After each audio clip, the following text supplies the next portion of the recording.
Ayan, so good guys. So, meron tayong isa sa mga video na panood natin na sobrang ah, napakaganda ng kanyang mensahe. It's all about healing and kung paano niya na-encounter yung Holy Spirit with Jesus Christ. Okay? So, panoorin natin ang video ito.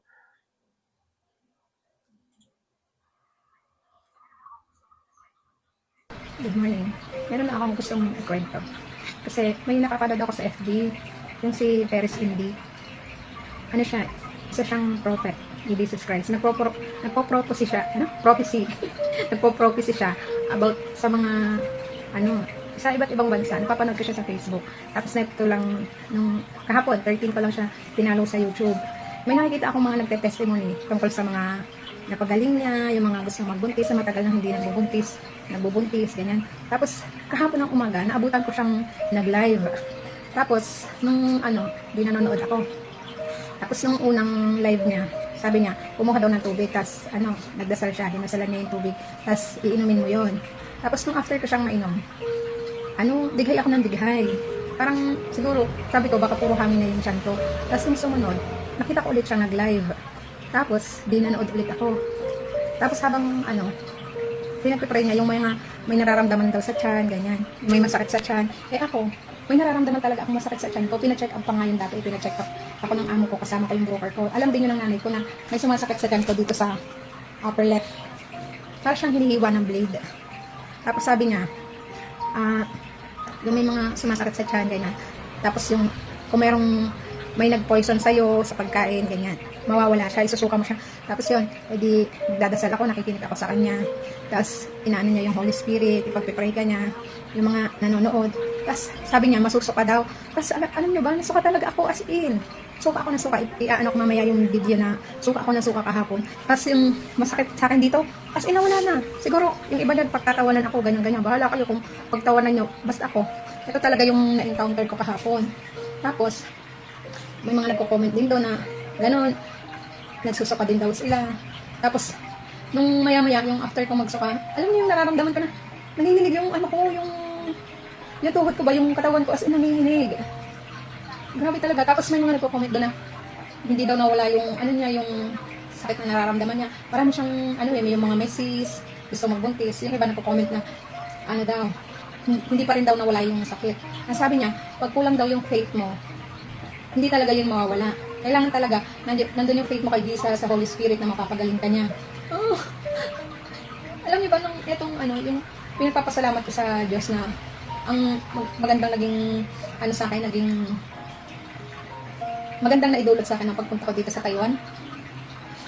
Bukod sa, meron akong freedom pagdating sa financial, ganyan. Hindi na kagaya dati na, yung parang patong-patong ba ang utang. Bukod doon, ang magandang nangyari sa akin sa pagpunta ko dito sa Taiwan, nakilala ko talaga si Jesus Christ. Hindi ako nagpapakasabihin ng iba, tatawanan ako. Wow, banal ka na, hindi ganoon. Wala namang ibang banal kundi si Jesus Christ lang, di ba? Kasi siya lang talaga yung walang kasalanan. Lahat naman tayong tao, di ba, may nagawang kasalanan sa buhay natin. Ako inaamin ko, napakarami kong pagkakamali, pero alam niyo yun nung nakilala ko talaga si Jesus Christ. Alam niyo, nagkaroon ako talaga ng peace sa puso ko. Nung una, hindi ko alam bakit naisipan ko bang mag-download ng Bible. Tapos yun, simula nun, araw-araw, nagbabasa ako nung una, pa isa-isang chapter lang araw-araw. Tapos habang tumatagal, parang na-addict ka na. Ginawa kong 2 chapter araw-araw. Tapos, nung yung parang gusto ko na talaga laging magbasa. Nagbabasa ako ng 5 chapter araw-araw.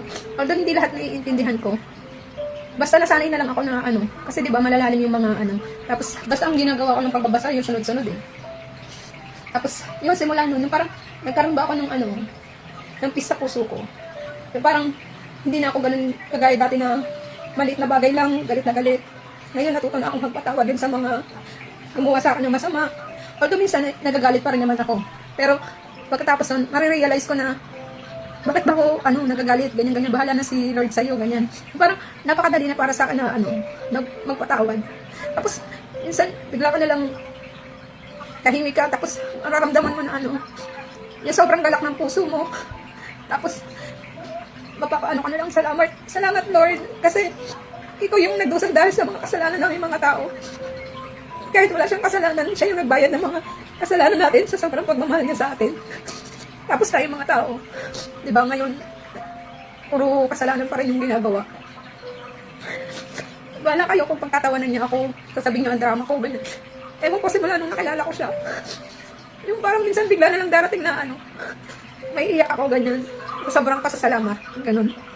Parang pag nakilala mo siya, mararamdaman mo talaga na yung magiging grateful ka sa buhay mo, sa mga biyayang natatanggap mo kahit na napakamakasalanan ng tao. Araw-araw, binibless ka pa rin, ganyan.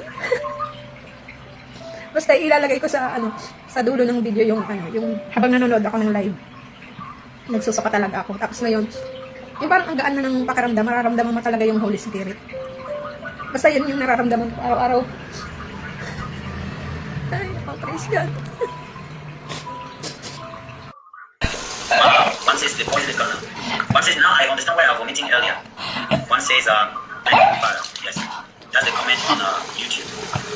What are the comments on Facebook saying? Wow. One says I threw up, bro.